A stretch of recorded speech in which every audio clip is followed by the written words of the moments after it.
Welcome everyone to another edition of the Railroad Retirement Newsletter. My name's John McNamara of Highball Advisors, and today we're in the River Arts District in Asheville, North Carolina.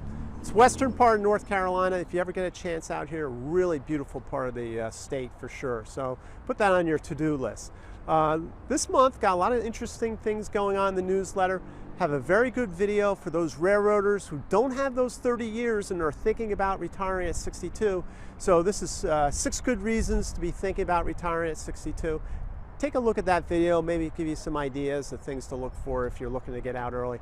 Did a mailbag video on working a non-railroad job, the kind of benefits that you might be forfeiting with railroad retirement. Take a look at that. For those approaching 65, right, big time, you get to Medicare, right? Will you be automatically enrolled? Have a good flow chart up there. Take a look at it, go through the process, say, hey, I'm gonna get Medicare, maybe I'm not, right? Understand how you gotta go out and get Medicare, very, very important. Finally, I did a little fun thing on inflation, right? Everybody's talking about inflation.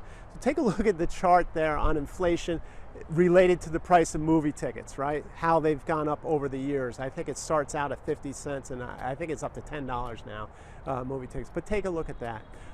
As always, please share this newsletter or any of the videos to other railroaders. Really do appreciate that, and they appreciate that, so that's good. Subscribe to the YouTube channel, as always. I love that stuff.